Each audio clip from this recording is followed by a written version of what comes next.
다니엘서 9장 25절 말씀. 그러므로 너는 깨달아 알지니라. 예루살렘을 중건하라는 영이 날 때부터 기름 부음을 받은 자 곧 왕이 일어나기까지 7이레와 62이레가 지날 것이요 그 곤란한 동안에 성이 중건되어 광장과 거리가 세워질 것이며, 이렇게 되어 있습니다. 다니엘서 9장은 여러분이 알듯이 구약의 종말론, 구약의 종말론을 다니엘서 9장이라고 얘기하거든요. 그런데 성경을 처음부터 창세기 1장 1절부터 마지막 요한계시록 22장까지를 계속해서 읽다 보면 성경이 이렇게 전체적으로 이렇게 파악이 되고 요약이 돼요. 그렇게 먼저 보는 게 굉장히 중요한데요. 왜 그러냐면 그렇게 보지 않으면 성경이 한 부분씩 이렇게 보이거든요. 부분적으로. 그러면 성경을 이렇게 전체적으로 파악하기가 참 어렵습니다. 그런 사람들이 이제 자기 주장을 하게 되죠. 그러면 성경을 잘못 보는 거고요. 성경을 전체적으로 이렇게 보게 되면 이게 여기 있는 말이 구약의 종말론이라고 하는 다니엘서 9장이 과연 우리 사람들이 얘기하는 구약의 종말론, 그러니까 마지막 때 일어나는 이런 종말론이냐, 그게 아닐 수 있다는 얘기예요. 그러니까 그거를 우리가 참 잘 좀 파악을 했으면 좋겠다, 그런 말이죠.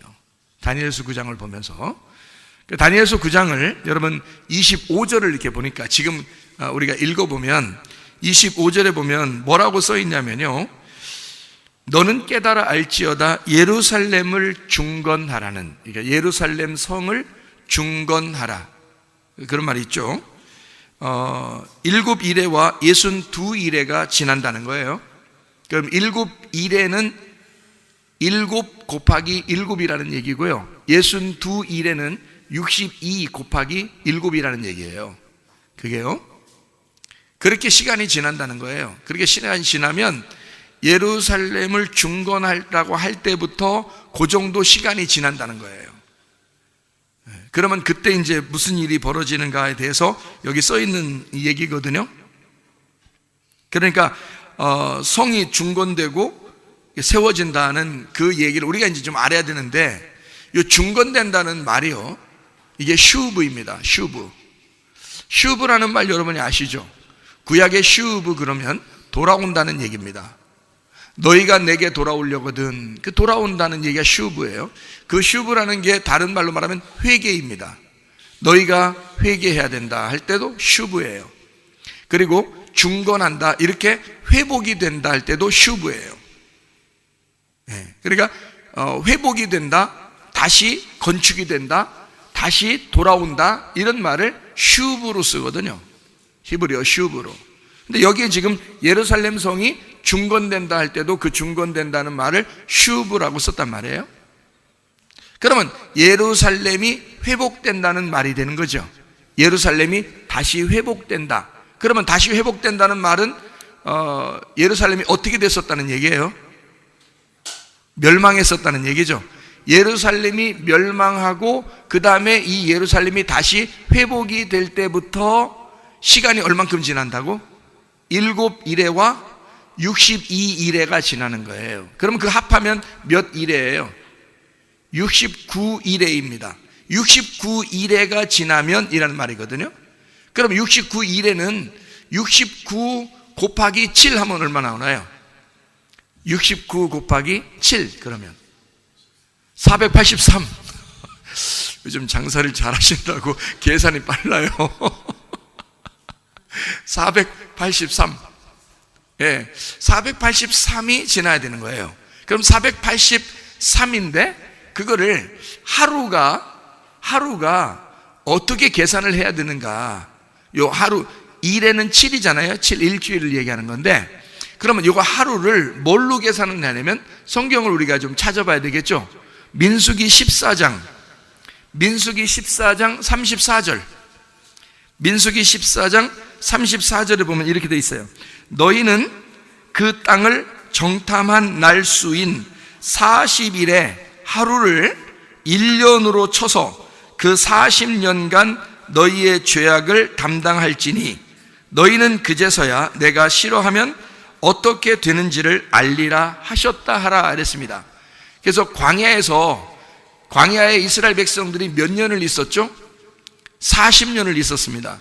그러면 이스라엘 백성들 중에 12명을 택해서 정탐을 하라고 할 때가 며칠 정탐을 한 거예요? 40일을 정탐했다 그러는 거죠. 40일을 정탐했는데 40일 정탐한 걸 하루를 몇 년으로 따진다? 1년으로 계산해서 40년 동안을 광야에 있을 것이다 이렇게 된 거예요. 그래서 이스라엘 백성들이 광야에 40년 있었던 거예요. 하루가 1년으로 계산해서. 그러면 하나님의 어떤 계산법은 어떻게 해요? 하루를 1년으로 계산하는 계산법이 있겠죠? 그렇겠죠? 진짜로 40년을 지낼 때는 그 하루를 1년으로 계산한 겁니다. 이게요. 진짜 1년, 2년, 3년 이렇게 계산할 때는. 그러니까 여기 다니엘서 9장을 다시 한번 돌아가 보면요, 다니엘서 9장에 여기에 7일에와 62일에가 지난다 그러니까 69일에가 지나니까 69 곱하기 7, 그러니까 몇이라고요? 483일인데 483일을 1년으로 계산하면 483년이 된다는 얘기죠. 그죠? 그럼 483년이 되니까 나머지가 하나가 남았어요. 한 일회가 남았다고요. 한 일회. 그러니까 69일회가 지나고 한 일회가 남았다고요.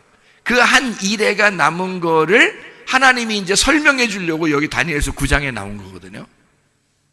예, 그러니까 그 한 일회에 있는 것을 설명하려고. 그럼 한 일회는 뭐예요? 1 곱하기 7이잖아요.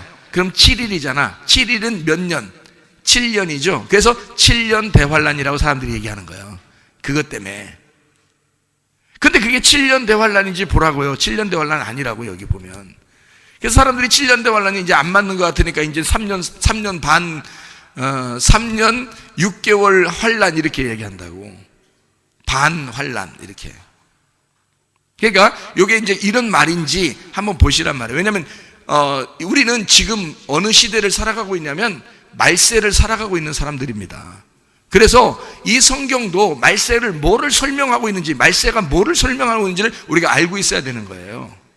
말세가 되면 뭐가 일어난다고 했어요? 전쟁과 민족이 나라를 싸운다 그랬고, 지진과 기근과 전염병이 온다 그랬죠. 근데 지금 이런 시대에 지금 오고 있어요, 안 오고 있어요? 반드시 옵니다. 이건 점점 더 하지 계속 오는 거예요. 그리고 구약 성경에서도 뭐가 따라온다고 했어요? 칼과 기근과 전염병이 따라온다 그랬죠. 근데 그것이 우리에게 실제로 일어나는 일이 아니라 이스라엘 백성들에게 일어나는 일이란 말이에요. 이스라엘 백성들에게 실제로 일어나는 일은 샘플로 보여주는 거예요. 그리고 모든 하나님을 믿는 사람들에게 그 마음에 일어나는 사건을, 그 세상에 일어나는 사건, 그 마음, 우리들의 세상에 일어나는 사건을 다 속에서 설명해 주는 거란 말이에요. 그러니까 그 파멸로 끝나려고 한 것이 아니라 하나님의 사랑이 쫓아오고 있다는 걸 설명해 주려고 했던 거예요. 그러니까 성경하고 지금 우리 교회에서 지금 성경을 보는 거하고는 다른 사람들이 생각하는 거하고 완전히 반대로 보는 것일 수도 있습니다. 그 사람들은 하나님은 진노하시고 하나님은 응징하시고 잘못한 대로 벌 내리실 거야 라고 하는 얘기라고 하지만 우리는 뭐라고 해요? 반대로 하나님은 우리를 끝까지 쫓아와서 우리를 사랑하고야 말겠다는 하나님의 마음을 저는 전달한 거라고요. 그러니까 나는 하나님의 그 진노가 하나님의 사랑이라고, 하나님의 열심이라고, 하나님의 열정이라고, 나는 하나님의 사랑이라고 전달하는 거고요. 어떤 사람은 그게 하나님의 진노다, 하나님의 응징이라고 전달할 수도 있다는 얘기입니다. 근데 그거는 그림자라는 거죠. 그 하나님의 진노, 응징은 실제로 현실로 이루어지는 것이고, 말세에 일어나는 이런 전쟁과 지진과 기근과 전염병은 당연히 일어나는 거지만 이 현상을 통해서 실제로는 하나님의 사랑을 우리 보고 깨달으라고 하는 거거든요. 무슨 말인지 아시겠습니까? 그래서 성경을 보는 눈을 하나님 쪽에서 눈을 가지고 성경을 보겠느냐, 아니면 땅에서 내 눈으로 성경을 보겠느냐 하는 거죠. 그러니까 하나님을 무서운 하나님으로 대하지 말고 하나님 쪽에서 우리를 바라보는 하나님의 그윽한 사랑, 하나님의 그 사랑의 눈으로 성경을 보기 시작하면 성경이 달리 보인다. 아, 성경은 우리를 사랑하고자 쓴 책이구나, 이걸 알게 되는 거죠. 그러면 다니엘서 이 9장은 어떤 말이에요? 하나님의 사랑을 우리에게 설명하려고 했던 거지, 7년 대환란, 너희들이 무서운 환란이 올 것이야, 이 얘기를 쓰려고 했던 것이겠느냐? 보면 알겠죠? 무슨 말인지. 이제 보면 알겠죠, 여기서? 그러니까 하나님의 사랑을 우리가 한번 발견해 보자는 얘기예요, 여기서요. 이 7년이라는 하나의 언약, 하나의 일에, 그러니까 7년을 통해서 하나님의 계획을 한번 발견해 보자, 그런 말입니다. 자, 여기서 보니까 7일에 62일에 483년이 지나고, 여기 한 일회의 언약을 지금 굳게 정하는 것이 여기 나오는 거예요. 한번 여기 20절부터 9장 20절부터 27절까지를 지금 여기 잘 보면 이해가 됩니다. 사람들이 생각할 때는 7년대 환란, 뭐 쉽게 얘기하는 거예요. 그냥 7년이니까 7년대 환란 이러면서 쉽게 얘기하는 건데, 그러면서 이 전 지구의 종말, 뭐 마지막 때 이런 환란 있을 것이다, 7년 동안 환란이 있을 것이다, 그거 아닌 것 같으니까 3년 반 환란은 있을 것 같다, 뭐 이런 식으로 얘기를 하거든요. 근데 이 내용 자체가 그런 의미로 쓴 내용이 아니라고요. 왜? 보세요. 다니엘서 9장의 20절부터 한번 보시라고요. 무슨 말로 이게 한 단락이 되어 있는데 27절까지 한 단락인데요. 한번 여기 한번 내용을 한번 쭉 한번 보시라고요. 무슨 말인가? 내가 이같이 말하여 기도하여 내 죄와 내 백성 이스라엘의 죄를 자복하고 내 하나님의 거룩한 산을 위하여 내 하나님 여호와 앞에 간구할 때, 그러니까 이 지금 다니엘은 누구를 위해서 간구한 거예요? 세상 사람 전체를 위해서 간구한 거예요? 예루살렘의 백성들을 위해서 간구한 거예요? 예루살렘과 예루살렘 백성들을 위해서 간구한 거란 말이에요. 우리 백성들 어떻게 될 것입니까? 우리 백성들 좀 살려주세요 하고 기도한 거란 말이에요. 그렇죠, 20절에. 그럼 여기 있는 내용은 20절부터 27절까지의 내용은 무슨 내용이 들어와 있어야 되는 거예요? 예루살렘에 대한, 이스라엘 백성들에 대한 이야기가 들어있어야 된다고요. 무슨 말인지 알겠습니까? 자, 그래서 21절에 보니까 또 뭐라 하냐면, 내가 기도할 때 이전에 환상 중에 본 그 사람 가브리엘이 빨리 날아서 저녁 제사를 드릴 때쯤에 내게 이르더니 라고 했고요. 22절에 내게 가르치며 내게 말하여 이르되 다니엘아, 내가 이제 내게 지혜와 총명을 주러 왔다. 23절에 곧 내가 기도를 시작할 즈음에 명령이 내렸으므로 이제 내게 알리러 왔느니라. 너는 크게 은총을 입은 자라. 그런즉 너는 이 일을 생각하고 그 환상을 깨달아라. 자, 여기까지는 이제 이해가 되시겠죠? 무슨 말인가? 가브리엘 천사가 나타나서 다니엘에게 이제 지혜와 총명을 주시고 알게 해준다, 이런 얘기예요. 자, 그 다음에 24절에 뭐라고 돼 있어요? 24절에 다니엘서 9장 24절에 뭐라고 돼 있어요?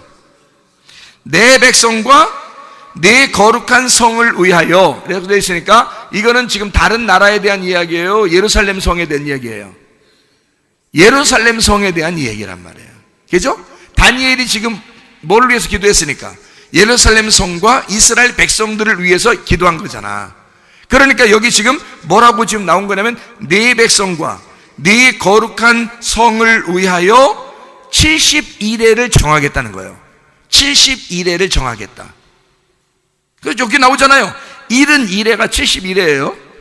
그죠? 그러니까 71회를 누구를 위해서 정하는 거예요? 이스라엘 백성들을 위해서, 예루살렘 성을 위해서 여기다 정해놓겠다는 거잖아요.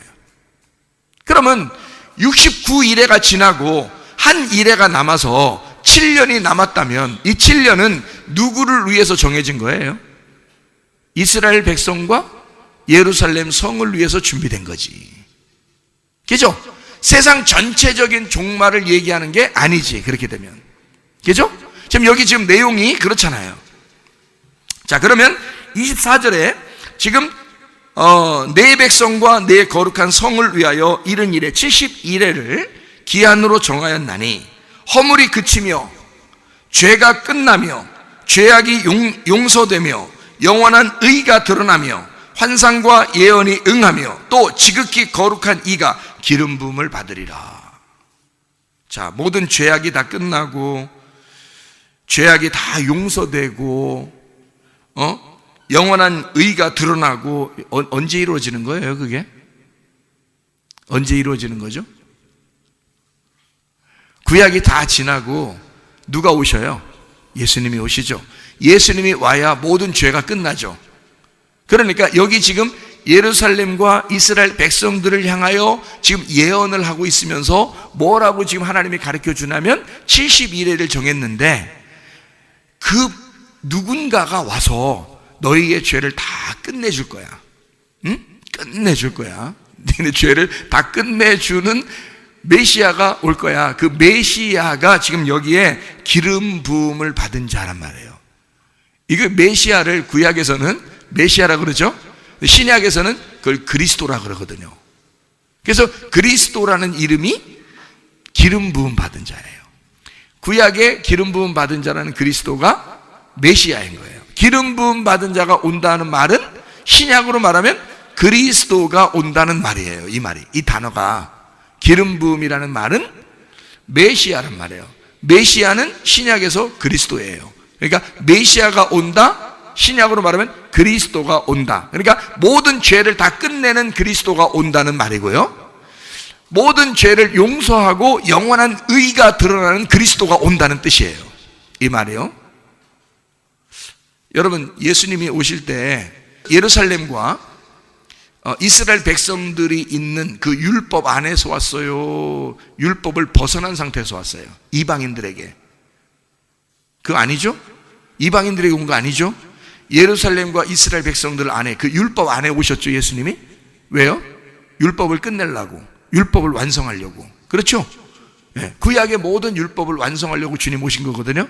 그러니까 여기 지금 얘기한 거는 그 기름 부음 받은 자가 오면 죄가 다 끝나고 영원한 의가 드러난다는 거예요. 예수님 오시는 걸 얘기하는 거예요, 이게. 자, 예수님 오시는 걸 지금 얘기하고 25절을 얘기한 거예요. 자, 기간이 언제쯤 오느냐, 메시아가 언제 오냐, 요거를 정해놓은 겁니다. 예수님 오시는 걸 정해놓은, 여러분 역사적으로 예수님 오시는 걸 보면 알겠네, 그죠? 네? 역사적으로 예수님 오시는 걸 보면 알잖아요. 그러면 보세요. 역사적으로 여러분, 세계 역사적으로요, 예수님이 십자가 못 박혀 돌아가신 때가 언제라고 그래요? 언제? AD 30년입니다.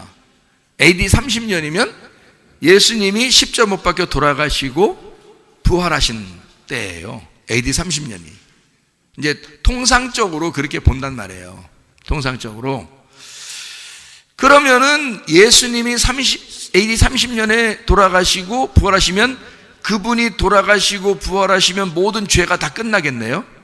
그게 AD 30년이에요. 그러면 그때가 오기 전에, 예수님이 십자가 못 박혀 돌아가시기 전에 기름 부음을 받아야 될 거 아니에요. 왜냐면 기름 부음 받은 자가 죽어야 되니까. 그죠? 그럼 기름 부음 받은 자는 왕이나 선지자나 제사장 돼야 되거든요. 예수님은 왕이요 선지자요 제사장이거든, 예수님이. 그러니까 이분이 기름 부음 받아야 될 때가 있어야 된다는 거지. 기름 부음 받는 때가 언제예요, 그러면? 기름을 어떻게 부어요, 예수님을? 그렇죠. 기름을 갖다가 그냥 어디다 기름 안에 기름 한 병 다 가져와가지고 그냥 확 부어는 게 아니고, 어린 양에게 그 기름을 부어 어린 양에게, 이 땅에 세상에 오신 어린 양에게 안수하여 이 세상의 모든 죄를 넘겨주는 날이 기름 부음 받은 자가 안수받는 날이에요. 그게 언제 이루어진 사건이에요? 요단강에서 침례받을 때. 그러면 예수님이 십자가 못 박혀 돌아가시는 게 AD 30년이니까 그때부터 거꾸로 몇 년이 가야 돼? 3년 반이 가야 되겠죠? 그죠? 3년 반이 가면 그때 기름 부음을 받는 거야. 다시 말하면 침례를 그때 받는 거예요. 침례를 받고 3년 반 동안 일하고 3년 반 만에 죽임당해야 되니까. 무슨 말인지 알겠어요? 아니요, 예수님 예수님 몇 년 동안 일하셨는지 아시죠, 여러분? 이 땅에서 3년 반 동안 일하신 거 아시죠? 그러면 예수님이 3년 반 동안 일하시고 죽으시는 것이 여기에 이제 예수님이 다니엘서 9장에 나오는 대로 그대로 하시는 거거든요. 기름 부음 받은 자가 죽어야 돼요. 그게 3년 반이 지나야 돼. 그래서 침례 요한한테 침례 요단강에서 받으시고, 그리고 3년 반 동안 일하고 십자가를 지는 거예요.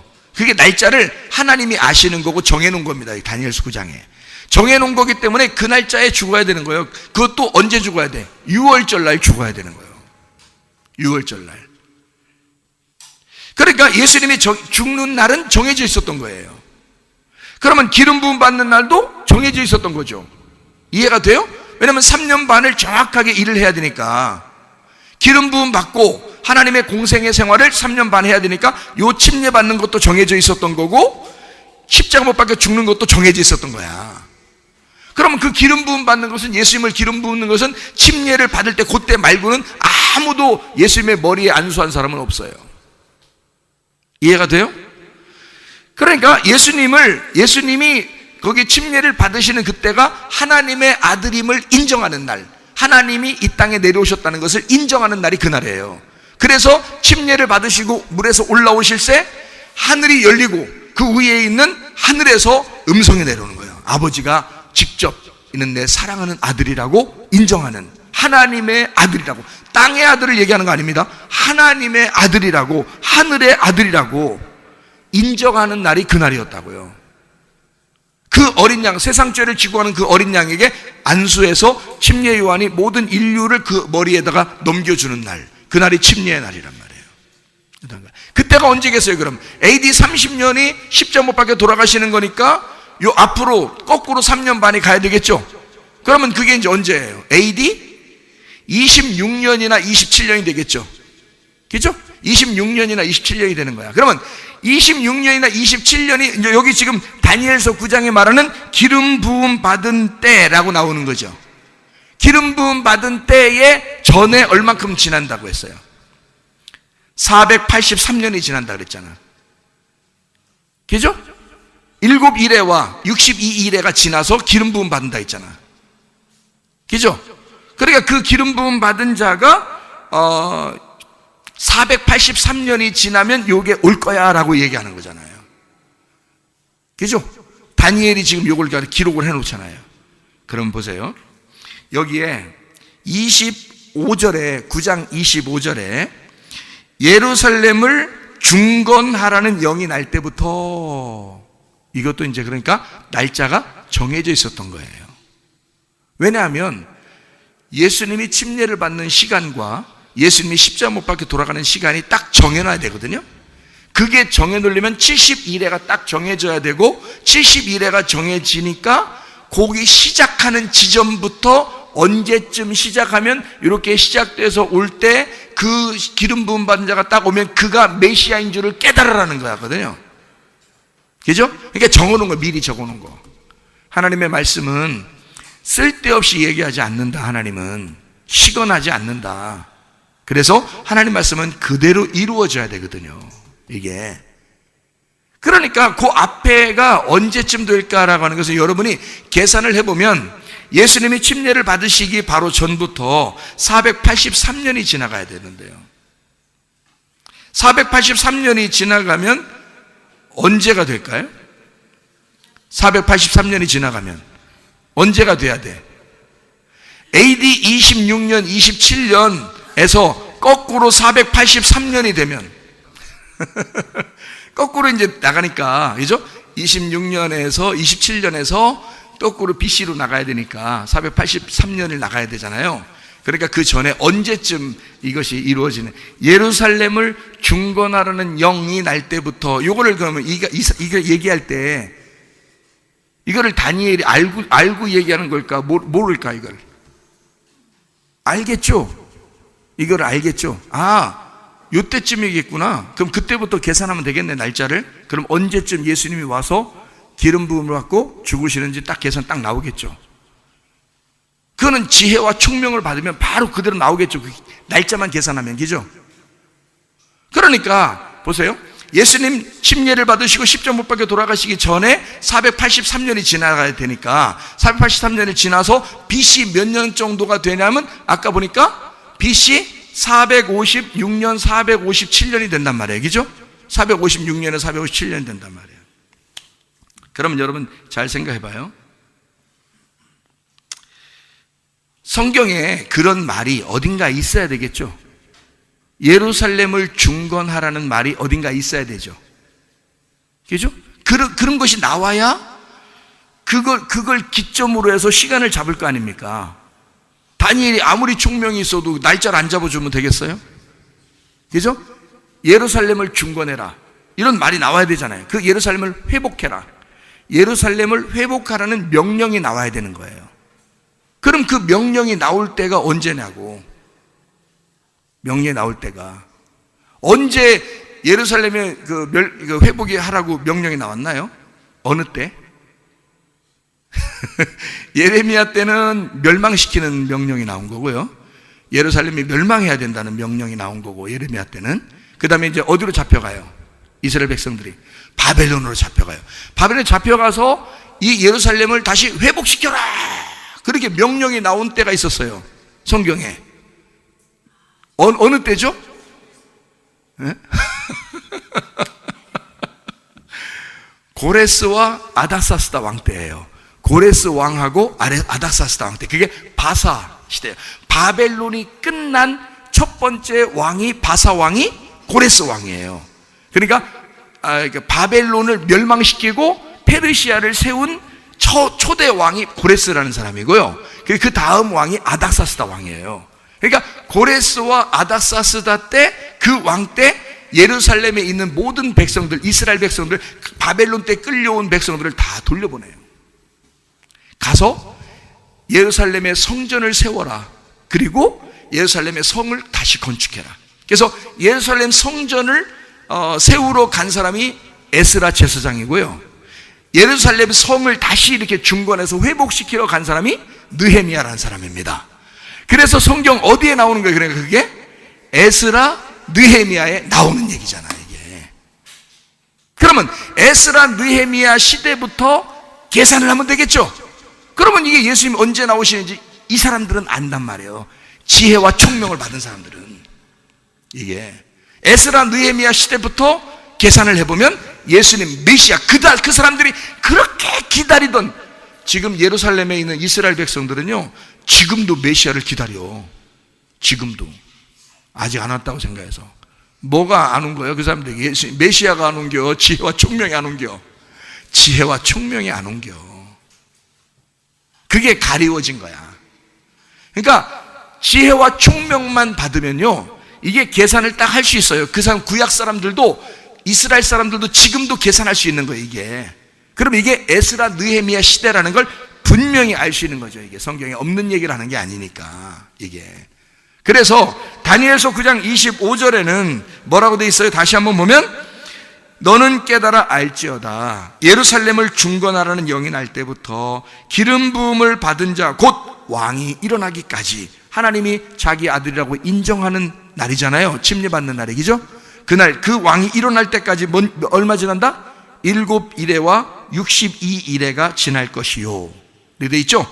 자, 그렇게 하면서 이제 곤란한 동안에 성이 중건되고 또 예루살렘이 회복될 것이다, 이제 그런 말이거든요. 거기 나와 있죠. 25절에, 그죠? 오늘 그 말입니다.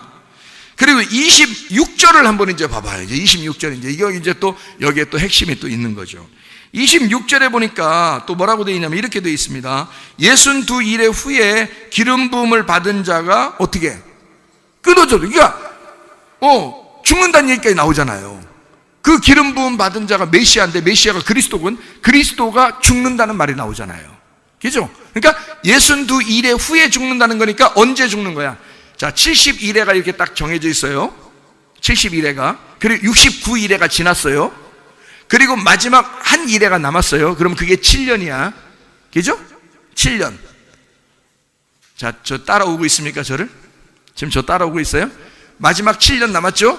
그 마지막 7년 그 안에 죽는단 말입니다. 그죠? 그게 정해져 있단 말이에요. 예수님 죽는 것도 시간이 정해져 있는 거예요. 그래서 예수님이 예루살렘에 갔다가 다시 나왔다가 내가 예루살렘에 죽으러 가노라. 다시 예수님이 얘기해요. 왜 그래? 예수님이 왜 그걸 알았느냐면 다니엘 세터 정했으니까 그 시간에 죽어야 되거든요. 그 6월절 날 자기가 정한 그 날짜가 왔어요. 그래서 그날 죽으러 가는 거야. 그래서 일부러 예수님이 따라가는 거예요. 그러니까 제자들이 뭐라 그랬어요? 방금도 사람들이 예수님 자꾸 잡아 죽이려고 그러는데 일리 나왔다가 왜 다시 죽으려고 왜 들어가십니까? 그래요. 내 때가 다 됐느니라 이러잖아요. 왜요? 예수님은 그걸 다 기간 아니까. 예수님이 알려준 시간이니까 이 시간은.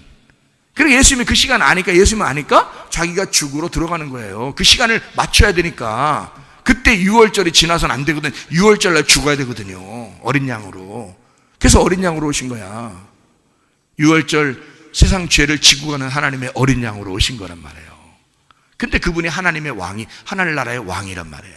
그러니까 왕인데 기름 부음 받은데 어린 양으로 죽는 거야. 그게 그 얘기를 지금 여기서 하고 있는 거예요. 미리 써놓는 거란 말이에요. 자, 그러니까 만 69일화가 지나고 한 일회가 남았는데 그 7년 그 안에 죽는다는 말이 써 있는 거죠. 잘 들어야 돼. 이거 잘 안 들으면은 완전히 파악하지 못한 사람들이 이제 딴 얘기하면 거기 이제 그런가 또 이래. 복잡해. 어떻게 계산을 어떻게 그렇게 복잡하게 하는지 몰라. 우리는 성경을 보세요. 아주 간단합니다. 성경에 있는 그대로예요. 그래서 에스라 느헤미야 때 이 성경을 쓸 때가요. 에스라 느헤미야 성경을 쓸 때가 언제냐면 BC 444년에서 BC 458년 기간이에요. 그러니까 여러분이 예수님의 그 침례를 받는 시간에 거꾸로 BC로 돌아가면 483년이 돌아가면 에스라 느헤미야 시대가 나와요. 그게. 그러니까 그 날짜만 계산하면 다 나오게 돼 있었던 거예요. 근데 지금도 아직 지혜와 총명이 없는 사람 유대인들은 지금도 메시아를 기다리고 있단 말이죠. 메시아는 벌써 왔다가 십자가 못 박혀 돌아가시고 부활 승천하셔서 가셨는데 이미 성령으로 막 역사하고 있는데 근데 이 사람들은 아직도 메시아를 기다린단 말이에요. 이거를 미래에 일어날 일이라고 생각하기 때문에 그렇습니다. 이건 미래에 일어날 일이 아니란 말이에요. 자, 보세요.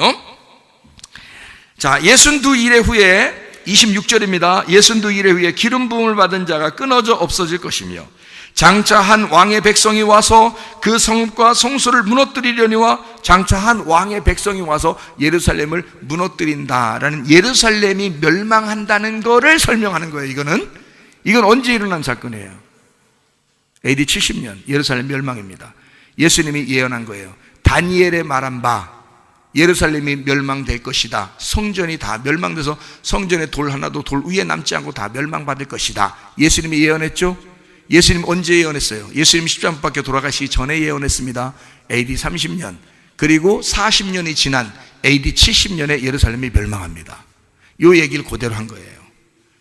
그때 티투스 장군이라고 로마의 티투스 장군이 와가지고 예루살렘을 멸망시켰어요. 타이터스 장군이. 이건 실제로 역사적으로 일어난 사건들입니다. 이 그대로 예수님이 말한 대로 그대로 이루어졌고 다니엘에서 얘기한 대로 그대로 이루어진 사건들입니다. 자, 그래요? 자, 보세요. 여기서 그 성읍과 성소를 무너뜨리려니와 그의 마지막은 홍수의 휩쓸림 같을 것이며 또 끝까지 전쟁이 있으리니 황폐할 것이 작정되었느니라. 아니 그 성전 예루살렘 이게 황폐할 때까지 작정됐대. 그 말은 뭐예요? 그림자로 있어야 되는 거죠. 여러분 어떻게 해요? 세상이 종말이 온다는 것은 세상은 누구를 말하는 거라고? 나를 말하는 거라고. 그러면 세상의 종말이 진짜로 오는 거야 안 오는 거야? 온다는 거죠. 왜? 진짜 나의 종말을 하나님이 원하시기 때문에 그런 거죠. 그래서 그걸 보여준다 그랬죠. 그러면 예루살렘도 계속 전쟁이 있고 계속 황폐하고 이런 게 있어야 돼 없어야 돼? 계속 있어야 돼. 왜? 그걸 통해서 네가 무너져야 된다는 걸 보여줘야 되니까. 성경 이해가 되겠어요? 실제로는 나를 무너뜨리는 얘기고 이 보여지는 거로는 그림자로는 예루살렘을 잘 보라 그렇게 하는 거죠. 그래서 예루살렘의 멸망 지금 계속해서 전쟁이 있고 그 전쟁 세계적인 전쟁 그 중동 지역의 전쟁은 끊임없이 계속 갈등하면서 있습니다. 예루살렘을 중심으로 있는 거거든요. 자, 무슨 말인지 아시겠죠? 자, 그럼 27절에 잘 봐봐요. 27절에 예수님이 언제 돌아가시는지 딱 나와 있어요. 예수님이 언제 돌아가시는지 딱 나와요. 자, 봐봐요. 그냥 아무렇게나 돌아가시는 거 아니에요. 정해진 거란 말입니다. 자, 27절에 그가 장차 많은 사람들과 더불어 한 이레 동안에 언약을 굳게 맺고, 그러니까 한 이레니까 뭐예요? 7년을 그 언약을 굳게 맺고 그랬다는 얘기죠. 7년, 마지막 하나 남았으니까, 그죠? 한 이레니까 한 이레가 7년이죠. 7년을 굳게 정한다는 거지. 그 약속은 굳게 정하겠다. 그 약속대로 이루어지겠다, 그 말이에요. 자, 거기서 한 이레 동안에 언약을 굳게 맺고 그가 그 이레에 언제? 그 이레의 절반이니까 언제? 몇 년? 7년의 절반이니까 언제? 3년 반이지. 예수님이 왜 이 땅에서 3년 반 동안만 일하고 가셨는지 아시겠어요? 그 예수님이 오시고 난 다음에 7년 동안 그 7년의 약속을 정확하게 지켜야 되거든. 한 이래니까, 그죠? 그러니까 그 7년을 정확하게 하나님의 언약을 지켜야 되는데 그 중간이 3년 반이야. 그래서 3년 반에 죽어야 되는 거야. 그래서 그 일의 절반에 제사와 제물을 금지할 것이며, 자, 이제 율법, 구약의 율법이 다 없어진다, 그 말이에요. 뭘 통해서? 십자가 못 박혀 죽으시면 이제는 모든 제사는 끝났다. 제물도 다 끝났다. 예수님이 한 방에 제사와 제물을 끝내셨다. 이게 그날이란 말이에요. 자, 이 날이 어떻게 되냐면 62일에가 지나, 다시 말하면 한 7일에와 62일에가 지나서 26절에 보니까 뭐라고 되어 있어요? 기름 부음 받은 자가 그 7년 안에 죽는다 그랬죠. 그 7년 안에 죽는다 써있죠. 근데 그 7년 안에 언제 죽어? 7년인데 1년째 죽는다는 말이요, 2년째 죽는다는 말이요, 4년째 죽는다는 말이요. 딱 보니까 절반, 3년 반에 죽는다, 딱 써있잖아요. 27절에, 그죠? 27절에 써있죠? 이게 제가 얘기하는 거 아니잖아요, 여기 보니까. 자, 일의 절반에 제사와 제물을 금지할 것이며, 또 포악하여 가증한 것이 날개를 의지하여 설 것이며, 또 이미 정한 종말까지 진노가 황폐하게 하는 자에게 쏟아지리라 하였느니라 하니라. 계속해서 예루살렘은 황폐해진다는 얘기입니다. 그래서 AD 70년에 멸망하고 그리고 다 흩어졌죠, 이스라엘 백성들이. 지금 어떻게 해요? 다시 회복됐죠. 회복되면 종말이에요. 완전 종말. 말세의 말세란 말이에요. 이스라엘 백성들이 지금 회복됐잖아요. 이해가 되겠습니까? 여기요? 자, 그러면 마지막 7년에서 그 중간에 십자가 못 박혀 돌아가신다 라는 것까지 우리는 지금 보았습니다. 맞죠? 그러면 이 성경 다니엘서 9장은 지금 이루어졌어요? 안 이루어졌어요? 이루어진 거지. 그러니까 이게 지금 7년 대환란 얘기하는 거냐고. 아니죠? 예수님 죽으심에 대해서 얘기하는 거라. 예수님 죽으시고 우리를 구원한다는 걸 얘기하는 거란 말이에요. 그러니까 예수님 3년 반 동안 일할 때는 지금 72일에 77은 49, 490년 동안은 누구에 대한 일을 하는 날이에요? 어디 일을 향해서? 예루살렘을 위해서 일을 해야 된단 말이야. 누구도 그렇게 일을 해야 돼요? 누구도 예외가 없어요? 예수님도 예외가 없어요. 예수님도 와가지고는 예루살렘을 위해서 일을 해야 되는 거야. 이스라엘 백성들을 위해서 일을 해야 되는 거야. 왜냐하면 72일에 속했잖아. 그 안에서 일을 하는 거잖아. 그렇죠? 그러니까 예수님도 예루살렘에 와서 이스라엘 백성들에게 와서 가나안 땅에서 전도할 때 주로 누구를 전도했을까요? 누구를 병 고치고 누구를 전도했을까요? 유대인들입니다. 바리새인들, 사두개인들하고 싸우고 유대인들을 전도하고 유대인들을 구원하는 거예요. 근데 어떤 사람이 지나다니다 보니까 이방인도 자기를 고쳐달라고 한 사람이 있었죠. 수로보니 게여인이 자꾸 자기 고쳐달라고 그러죠. 자기 딸 아이를 고쳐달라고 그러죠. 그러니까 예수님 뭐라고 그래요? 그 수로보니 게여인한테 자녀의 떡을 개에게 줄 수 없다. 왜요? 너는 이방인이니까. 내가 이방인을 위해서 보냄받지 않았다, 이거죠. 예수님이 온 시간은 예루살렘과 이스라엘 백성들, 자기 백성들을 위해서 다니엘이 예언한 여기 약속대로 왔기 때문에 이방인들을 구원할 수가 없다, 그런 거예요, 예수님이. 그래서 나는 내 자녀들의 떡을 이방인들 개에게 줄 수가 없다, 그런 거예요. 그랬더니 이 여자가 뭐라 그랬어요? 개들도 자녀 주인의 떡을 부스러기를 먹지 않습니까? 자녀들이 먹다 남은 거라도 하나 주세요. 그러니까 예수님이 그냥 돌려보내겠어? 불쌍하니까 살려줘야 되겠어? 살려주죠. 그래서 보통 사람들은요, 유대인들은 예수님이 고쳐줄 때 막 안수를 해서 고쳐주기도 하고, 눈을 막 비벼줘서 고쳐주기도 하고, 막 이렇게 막 치유하는 게 대단하거든요. 근데 수르보니게 여인 그런 사람한테는 뭐라 그래요? 네 믿음이, 네가 그렇게 말했으니까 그 말한 것이 너의 딸에게 가서 고쳐줄 것이다. 자기가 직접 안 가요. 왜냐하면 다니엘서 9장의 약속은 예루살렘과 자기 백성들을 위해서 쓴 책이고, 그 안에 예수님이 왔기 때문에 그 3년 반 동안 자기 백성들을 위해서 일을 한단 말이에요. 이해가 되겠어요? 그래서 그런 거예요. 예수님이 사랑이 없어서 그런 게 아니고 이 예언의 말씀을 그대로 이루어야 되니까 그런 거예요. 그게 3년 반 만에 다 끝냈어요, 예수님이. 그래서 십자가 못 박혀 돌아가심으로써 모든 것을 다 완성했어요. 완성하면 나머지 남은 게 얼마 남았죠? 7년에서 3년 반 동안 예수님이 했잖아. 그러니까 나머지가 얼마 남았어? 3년 반이 남았죠. 그러니까 이제 사람들이 3년 반 환난 그러는겨. 또 하여튼 환난을 왜 이렇게 좋아하는겨? 네? 도대체가 왜 이렇게 환난을 왜 이렇게 좋아해요? 그 3년 반 환난은, 나머지 3년 반 동안은 성령님이 가서 전도하시는 거예요. 3년 반 동안 누구한테?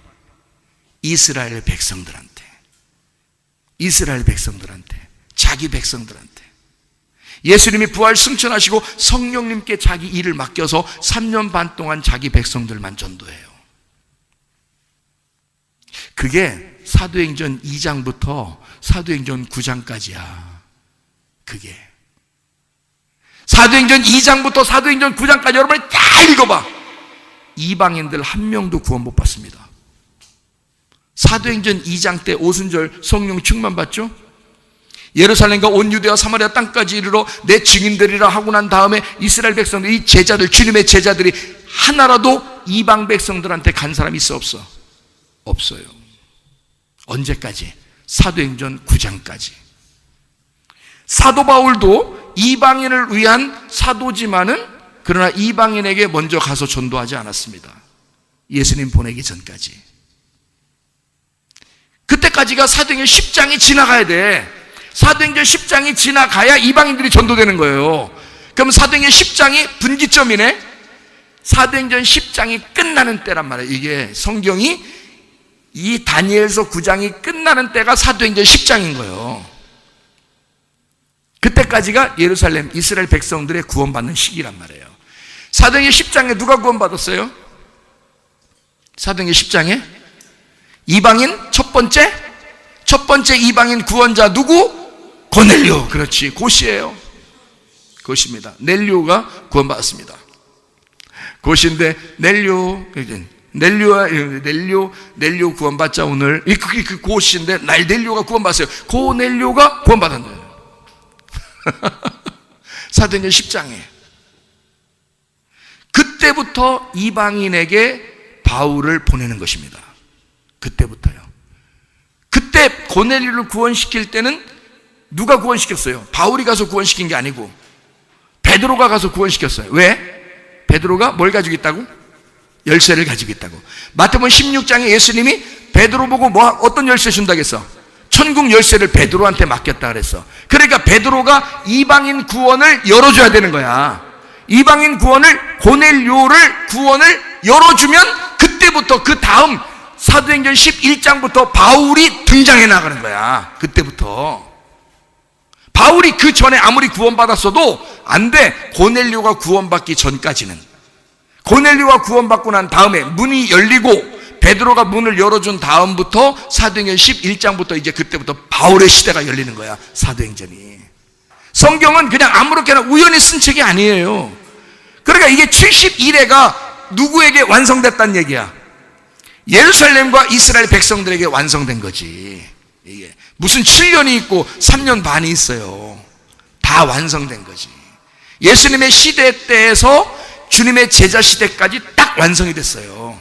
이거는 그 다음부터 이제 무슨 시대가 온 거야? 우리한테 이방인의 시대가 온 거야. 지금까지요. 이방인이 막 구원받기 시작하는 거예요. 그래서 그 전도를 통해서 지금 우리들이 여기서 모여서 예배드리면서 우리가 다 이방인이잖아. 지금 하나님께서 우리를 구원하시고 교회의 시대가 된 거예요. 성령의 시대가 된 거예요. 이제는 마음껏 전도가 되는 거예요. 마음껏 복음이 전파되고 세계 각곳에 전도가 되는 거예요. 이방인들이. 그 전까지는 안 그랬어요. 예수님 오시고 그 이후에 고넬료 구원받기 전까지는 그러지 못했습니다.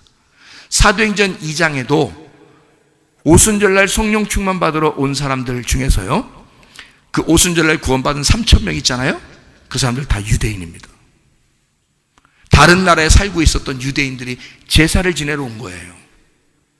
오순절날 제사 지내러 온 거야.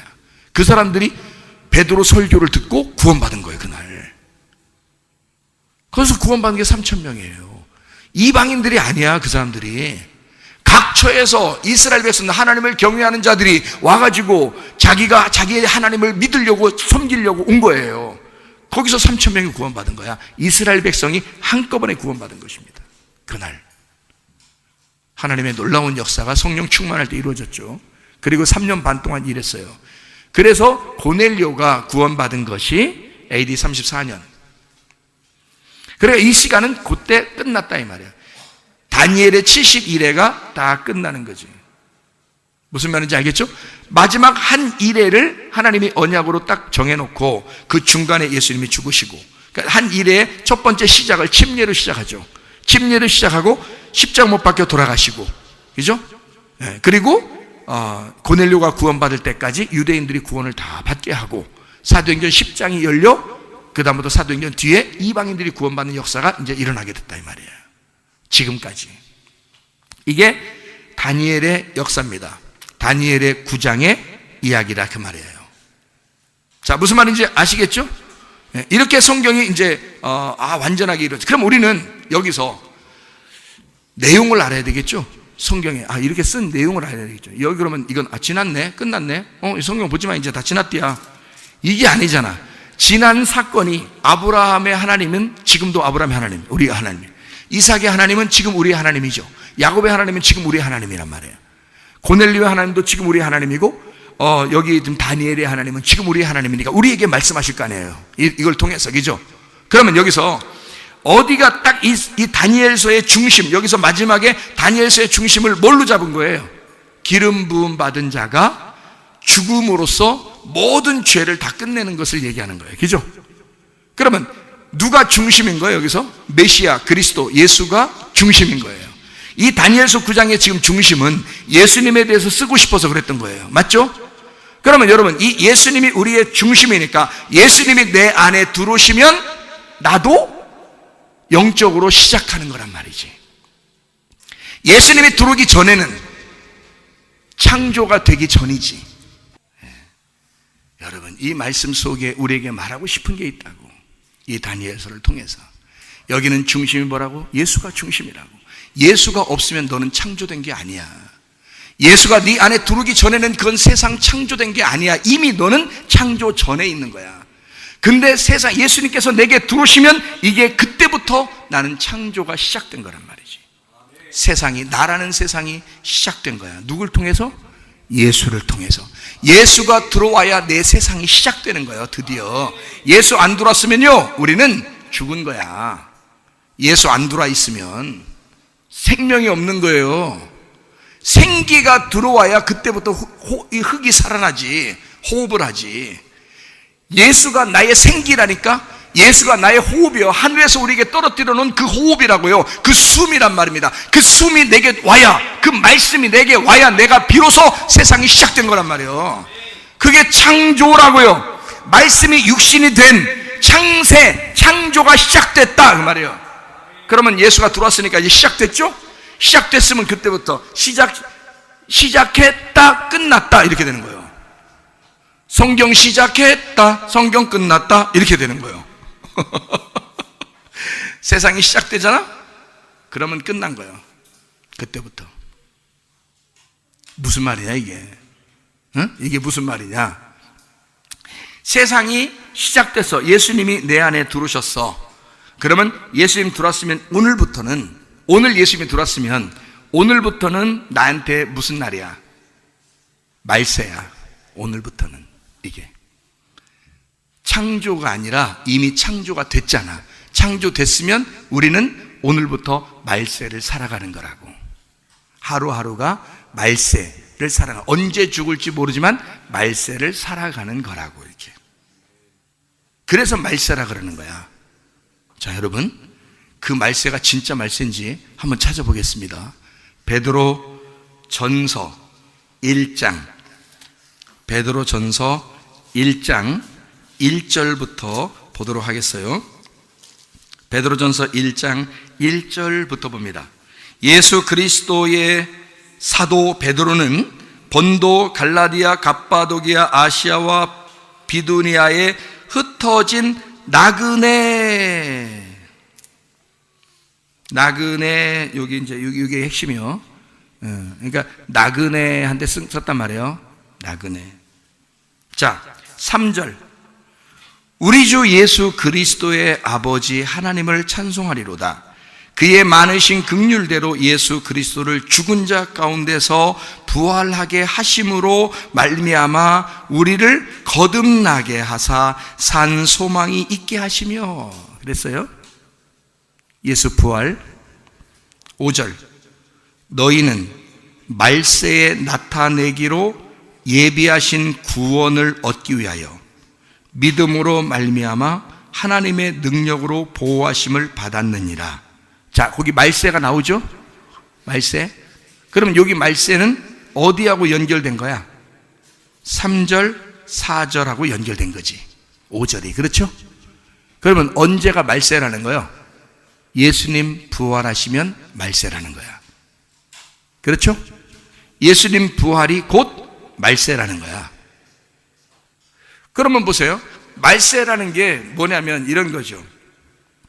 예수님이 내 안에 들어오셨어. 성경이 시작된 거야. 내 안에서 창조가 시작된 거야. 그럼 예수님이 내 안에 들어와서 창조가 시작됐어.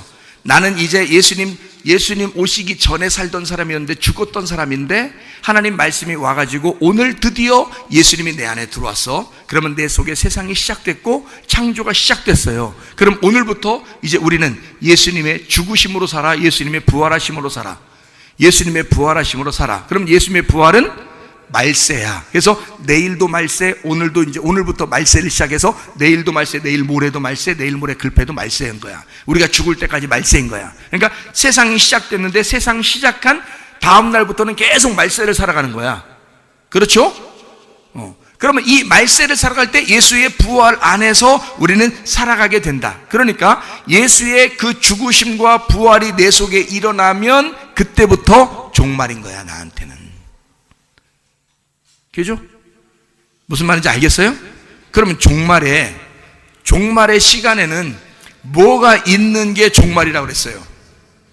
종말의 시간에는 뭐가 있다고 그랬어요? 민족이 싸웁니다. 나라와 나라가 전쟁이 일어나게 되고 지진과 기근과 전염병이 있을 것이다. 그렇죠? 그리고 구약에서는 칼과 기근과 전염병이 따라와서 죽이려고 할 것이다. 자, 어떤 사람에게? 세상 종말을 맞이한 사람에게. 세상 종말을 맞이한 사람에게 이런 것이 오게 될 것이다. 그러면 이 세상 종말은 좋은 거요, 나쁜 거요? 좋은 거죠.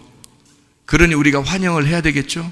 말세여 오소서, 종말이여 오소서, 전쟁이여 오소서, 지진이여 오소서, 기근이여 오소서, 전염병이여 오소서, 날래 오라우요. 왜냐하면 말세를 환영해야 되니까, 종말을 환영해야 되니까. 누가 말세니까? 나는 빨리 죽고 싶나이다. 에? 나는 빨리 죽고 싶나이다. 빨리 죽을수록 어떻게 된다? 살아나잖아.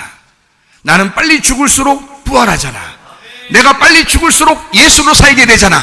그러니까 예수가 들어와서 내 세상을 시작한 이후부터 말세고, 그때부터는 나는 죽고 예수로 살아가야 된다, 그 말이요. 그래서 종말이 와야 된다는 것이지, 그래야 말세가 와야 된다는 것이지. 그래서 이해가 되십니까? 무슨 말인가? 하나님의 말씀이 얼마나 귀하냐 이 말이에요. 하나님이 이걸 모르면 무서워 죽겠지. 세상 돌아가는 걸 보면 무서워 죽겠지. 근데 저건 다 그림자야. 우리 교회를 하나님이 보호하실 것입니다. 여러분의 가정을 다 하나님이 돌보시고 보호하실 것입니다. 하나님 우리에게 말씀 주시고 그 말씀으로 우리를 보호하시는 거예요. 하나님이 야, 세상 정말 무서워하지 마. 말세 무서워하지 마. 그건 다 닥쳐야 되는 거야. 닥쳐. 입 닥쳐. 어? 그건 다 닥쳐야 되는 거야. 닥치고 너희에게 오는 거야. 이게 오면 너를 새 소망을 갖게 할 거야. 그게 나그네 인생이야. 그걸 쓴 사람이 베드로전서 1장 베드로입니다. 베드로. 말세는 이런 거니까 나그네들에게 쓴다. 너희들 인생 여기서 이 땅이 너희의 운명, 너희의 집이라고 생각하지 말고 이 세상은 종말이 될 것이니 이 세상은 말세가 될 것이니 너희는 나그네로 살아라. 그래서 나그네에게 쓴 거예요. 나그네에게. 여러분은 이 땅에 소망이 있습니까? 하늘나라에 소망이 있습니까? 하늘나라에 소망 있는 거지. 그래서 이 땅에 좀 힘든 사람들 있잖아요. 병나고 가정에 문제가 있고 힘들고 이런 사람 있잖아요.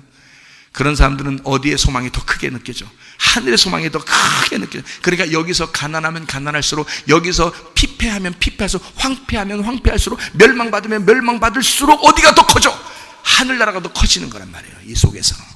이해가 되겠어요? 그러니까 내가 죽을수록 하늘나라가 커지는 거야. 이 속에서. 그렇게 좋은 걸 왜 안 죽겠어? 그러니 종말이 빨리 와야지. 말세가 빨리 와야지 내 속에. 이해가 되겠습니까? 하나님 말씀. 이게 이런 걸 하나님 말씀이라고 그러는 거예요. 하나님이 우리를 깊이 사랑하시는 거예요. 하나님이 우리에게 말씀하시고 싶어하는 그 말씀을, 나그네는 말세를 맞이한 사람들을 나그네라 그러는 거야. 이 땅에 나 소망이 없습니다. 하나님, 이 땅에 내 집 아닙니다. 죄 많은 이 세상은 내 집 아니네. 저 하늘, 저 천국을 바라보네. 소망이 하늘나라에 있으니까 그거를 나그네라고 하는 거죠. 그러니 여러분과 저는 조상의 전통이나 헛된 행실이나 은과 금으로 너희가 썩어질 것으로 묵은 포도주로 구원받은 것이 아니다. 베드로전서 1장 3장에 쭉 설명하고 있는 겁니다. 너희는 그것으로 구원받지 않았다. 너는 썩지 않을 것, 흠과 점없는 어린 양의 피로, 그리스도의 보배로운 피로, 복음으로 선포된 그 말씀으로 새 포도주로 구원받았다 라고 얘기하는 것이죠. 우리에게 그리스도의 부활로 우리가 구원받았다. 주님의 죽으심은 나를 위한 주님의 죽으심으로 깨끗하게 모든 죄를 용서하시고 그 부활하심으로 우리가 살게 하려고 주님이 죽으시고 부활하셨다, 그 말이죠.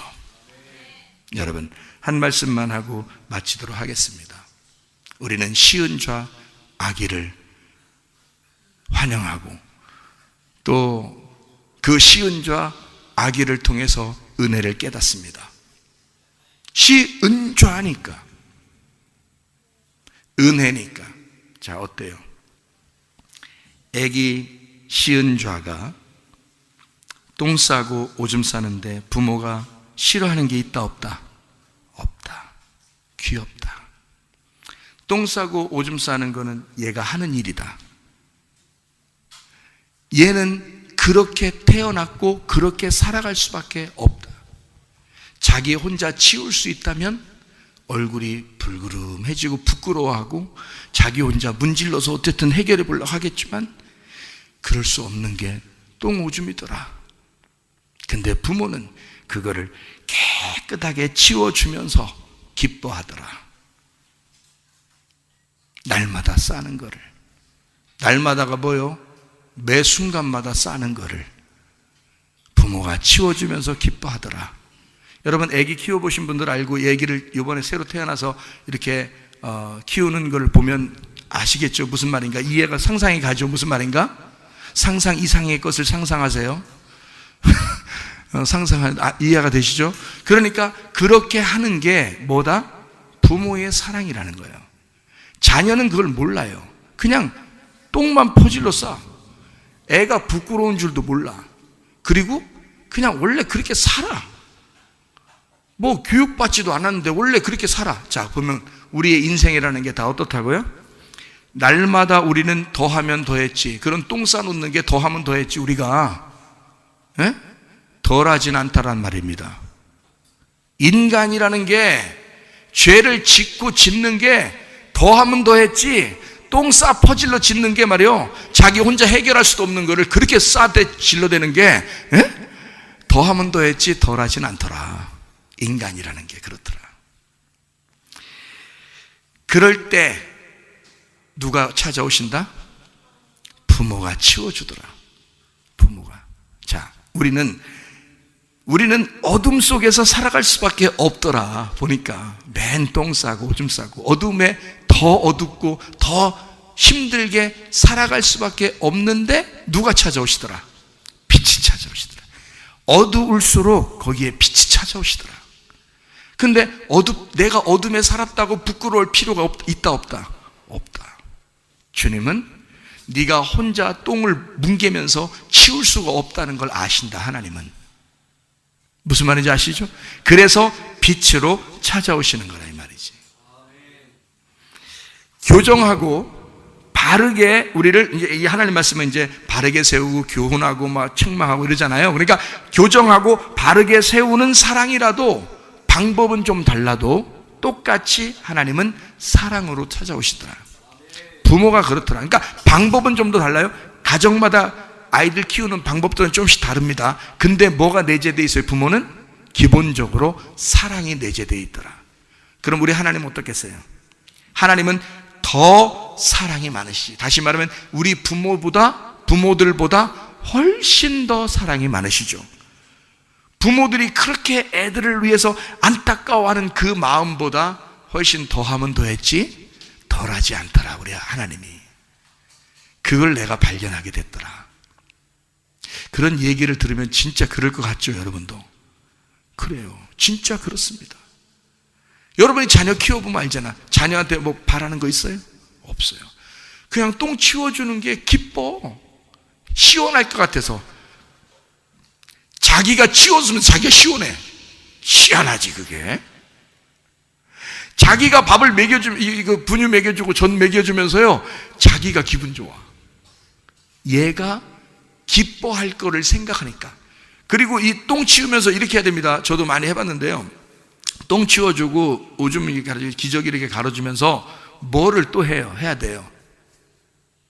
하는 게 있는데, 그냥 치워주고 그냥 이거 그 기저귀 갖다 그냥 딱 해서 고무줄 확 튕겨버립니까? 어떻게 해 이거?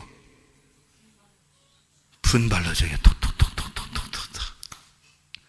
분발로 주기 전에 하는 게 또 있어. 사람들, 어떤 사람은 분발로 주기 전에 하는 사람이 있어. 뭐 하는 거 있는 그런 사람이 있어요. 그렇지. 자, 똥 치워줘, 해줘. 그 다음에 분 톡톡톡톡톡톡 발라줘. 그러면 아기가 기분 좋아할 것 같아, 느낌에. 그렇죠? 부모 생각에는 아기가 굉장히 기분 좋아할 것 같아. 근데 그게 부모가 너무 기뻐. 애가 기뻐할 것 같아서 너무 좋은 거란 말이에요. 하나님 아버지가 우리의 죄를 용서해 줄 때 너희들이 그것 때문에 얼마나 행복하겠어. 나는 그게 기뻐. 그거예요. 우리가 죄를 해결할 수 없습니다. 주님이 그래서 이 땅에 내려오신 거예요. 침례를 받으시고 십자가 못 박혀 돌아가시면서 우리의 모든 죄를 해결했다. 그리고 그 예수를 받아들여 부활의 예수 안에서 살아라. 그러면 너는 날마다 말세가 될 것이다. 이 땅에 소망이 없고 하늘나라에 소망 갖고 살게 될 것이다.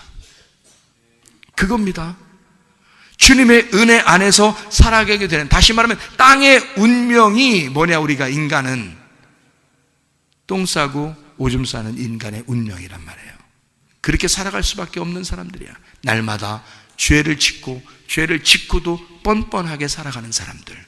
그게 우리 인간들이에요. 자, 송충이가 있어요. 어떻게 살아야 돼? 송충이는 뭐답게 살아야 돼? 송충이는 송충이답게 사는 게 그게 잘 사는 겨. 원숭이는요, 원숭이답게 살아야 되는 거야. 강아지는 강아지답게 살아야 되는 거야. 고양이는 고양이답게, 호랑이는 호랑이답게 살아야 되는 거야. 도마뱀은 도마뱀답게 살아야 돼. 죄인은 죄인답게 사는 거요. 그게 우리가 어둠을 인정하는 거야. 내가 죄인임을 인정하는 거야. 하나님, 나는 죄인입니다. 죄인답게라니까 맨 죄 짓고 돌아다니. 야, 한번 오늘 죄 짓는 거 한번 연구해보자. 야, 스케줄 짜. 오늘 죄 짓을 거. 1번 무슨 죄, 2번 무슨, 이렇게 하라는 뜻이요? 예수의 부활이 우리 속에 들어온 사람이 어떻게 그렇게 살겠어? 날마다 나는 이렇게 죽을 수밖에 없는 죄인인데 라고 생각하고 사는 게 죄인의 모습으로 산다는 뜻이지. 그렇다고 맨날 죄 짓고 돌아다니는 뜻이 아니라. 이해가 되시겠습니까? 무슨 말인가? 그러니까 죄를 짓는 사람들이 있을 때 그 사람을 비판하면 돼, 안 돼? 안 돼! 너는 아직 예수를 못 만나서 그렇구나. 예수 만나면 그걸 보면서 무슨 마음을 느껴야 돼? 나도 저런 사람인데. 한번 가슴에 손 대봐요. 어떻게 하나? 가슴에 손 대봐. 나도 그런 사람인데 라고 속으로 생각이죠. 나도 그런 사람인데. 그걸 뭘 비판하냐고. 뭘 비판하냐고. 나도 그런 사람인데. 이게 죄인답게 사는 거예요. 죄인답게 사는 거. 그러면 죄 지락에도 지치도 않아. 그렇죠? 주님을 위해서만 살고 싶어져. 말세를 살아가고 싶어져. 이해가 되겠죠?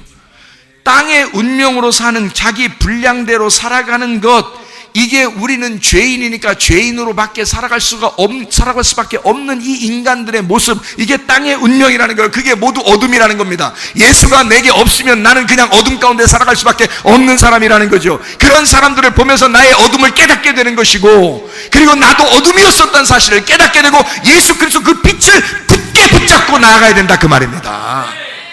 이해가 되겠어요? 그래서 우리는 나는 이런 생각 해봤어요. 모기나 파리 있잖아요. 모기나 파리. 여러분, 모기가 진짜 마귀잖아. 글자만 좀 바꾸면 마귀요. 모기가 우리 가만히 있을 때 막 왱왱왱왱 그래서 옵니다. 예? 그럼 막 그냥 별짓을 다 해. 막 이놈이 그냥 어둠 가운데 꼭 와요. 빛을 키면 또 잘 안 와요. 어디 숨어 있다가 딱 불만 또 꺼서 잘라고 그러면 또 막 왱왱왱 그러면 진짜 마귀요. 우리가 가만히 있으면 공격해오고, 우리가 막 공격해서 어디 있어 이놈을 불 켜고 막 하면은 어디가 너 도망가.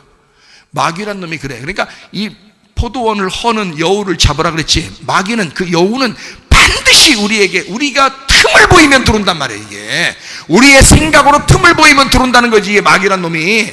그러니까 이런 마귀란 놈이 계속. 근데 이 모기하고 파리를 가만히 이렇게 보니까 말이에요, 모기하고 파리, 아하, 여러분 집안에 쥐가 돌아다니면, 여러분 그 쥐약 놓는 것도 있지만 쥐약을 놓으면 위험한 게 뭐냐면 쥐약 먹고서 그 어디 구석 가서 죽어버려서 냄새만 납니다. 이 무서워요. 그러면 그거 어디 이거 넓은 데 와서 이렇게 죽어 있으면 치우면 되는데, 구석에 들어가서 죽으면 냄새만 나게 무슨 일이지 막 이렇게 된단 말이에요. 그러니까 쥐를 없애는 아주 가장 획기적인 방법이 하나 있더라고. 그게 뭐예요? 고양이 갖다 놓으면은, 조그만 고양이 갖다 놔도 그냥 쥐 없어요. 하나도 없어져. 쥐가 그렇게 많았는데 어디에 보니까 고양이 한 마리 딱 갖다 놨더니 한 마리도 없어. 고양이 한 마리가 쥐를 싹 몰아내더라고요. 야, 쥐가 고양이를 보면 어떻게 볼까? 이렇게 쥐가 고양이를 딱 보는 순간 무슨 생각을 할까? 에? 쥐가, 여러분이 쥐라고 생각해봐. 고양이를 딱 보는 순간 자기를 지금 잡아먹으려고 그래. 그러면 그 고양이를 보는 순간 쥐 입장에서는 고양이가 어떻게 된 거야? 마귀지. 에? 마귀 사탄이요. 그렇죠? 파리나 모기 입장에서는 개구리가 어때요? 개구리가 사탄이요. 파리가 싹 날아가다가 개구리를 딱 보면 사탄 왔구나 이러지. 그러잖아요? 근데 여러분, 개구리가 사탄이요? 여러분이 보실 때는 개구리 사탄 같아요? 아니죠. 고양이 사탄 같습니까? 여러분 보실 때? 사탄 안 같죠? 그럼 보세요. 고양이는 지금 쥐를 잡아먹고 쥐를 잡으려고 하는 게 그게 고양이야. 고양이는 고양이의 역할을 잘 하고 살았을 뿐이야. 고양이는 고양이답게 사는 거야. 그게 죄예요? 여러분 보실 때 그게 사탄이냐고. 자, 쥐 입장에서는 고양이가 사탄이지만 우리들 입장에서 보면 고양이가 고마운 거라고요. 그렇죠? 그러니까 이게 쥐 입장에 상대적인 거야. 여러분이 나쁘다고 생각하는 어떤 사람이 상대적인 거란 말이에요. 자기가 볼 때는 저게 사탄 같은데 알고 보니까 하나님 보실 때는 아무렇지도 않아. 고양이는 고양이답게 살고 강아지는 강아지답게 사는 거예요. 개구리는 개구리답게 사는 게 모기 파리 잡아먹는 거예요. 도마뱀은 도마뱀같이 싹 다닙니다. 벽에 막 붙어가지고 다 모기 잡아먹습니다. 도마뱀이요. 그래서 일부러 동남아시아 같은 데는 도마뱀을 집에다 키웁니다. 왜냐면 모기들이 너무 많으니까 도마뱀이 밤새도록 싹 돌아다니면서 모기 없애버립니다. 모기 입장에서는 도마뱀만 나타나면 사탄 나타난 거예요. 막 도망다니고 막 난리가 나죠. 근데 도마뱀은 모기를 잡아먹는 게 도마뱀다운 거예요. 그게 죄예요? 그게 죄입니까? 아니죠. 도마뱀은 도마뱀답게 살았던 겁니다. 자, 그러면 시은좌가, 우리의 귀여운 아기 시은좌가 똥 싸고 오줌 싸는 건 죄입니까? 죄 아니죠? 그건 똥 싸고 오줌 싸는 건 당연한 거였다 이 말입니다. 그럼 여러분과 제가 인간으로 태어나 똥 싸고 오줌 싸 죄인으로 살아가는 것은 개구리가 개구리의 삶을 사는 것, 큰 물고기가 작은 물고기를 잡으러 돌아다닐 때 작은 물고기는 큰 물고기가 사탄 같지만 큰 물고기는 큰 물고기대로 작은 물고기를 잡아먹고 살게 돼 있어 큰 물고기는 큰 물고기답게 사는 거예요. 작은 물고기는 도망다니다가 잡혀먹게 돼 있는 것이었고, 그건 자연스러운 것이었다. 여러분과 제가 살아가는 것은, 죄악 가운데 이렇게 살아가는 것은 마치 큰 물고기가 자연스럽게 살아가다가 작은 물고기를 잡아먹듯이 그렇게 살아가는, 작은 물고기의 세상에서는 큰 물고기를 볼 때 저건 진짜 능지처참해야 할, 사형을 시켜야 할 아주 사탄이란 말이에요. 그렇지만 큰 물고기는 작은 물고기를 잡아먹고 살게 돼 있는 물고기였더란 거죠. 그게 큰 죄인가? 하나님이 보실 때 여러분을 어떻게 보실까? 다시 말하면 부자는 부자대로, 가난한 사람은 가난한 대로, 있는 자가 있는 대로, 없는 자는 없는 대로 자기의 삶을 그냥 살아가는 것이잖아요. 우리가 모두 땅의 삶이라 이 말입니다. 땅의 삶은 우리에게 주어진 있는 대로 살아가는 것이라 이 말이에요. 문제는 여기에서 하나님의 아들 예수가 나의 이 어둠 속에 왔느냐 이거야. 창조가 시작됐느냐 이거야. 그러면 삶이 바뀌겠죠. 자, 짐승 같은 내가 사람으로 바뀌는 순간이란 말이에요. 그때부터는 나의 삶을 사는 게 아니라 나는 이 땅의 말세, 이 땅 내 세상의 말세, 종말을 살아가는 것이다 이거지. 그 말은 예수의 시작을 살아가는 거는 나의 종말인 예수의 시작을 말한다 그 말이에요. 이게 무슨 말인지 아시겠어요? 나의 종말을 왜 환영해야 되느냐? 나의 말세를 왜 환영해야 되느냐?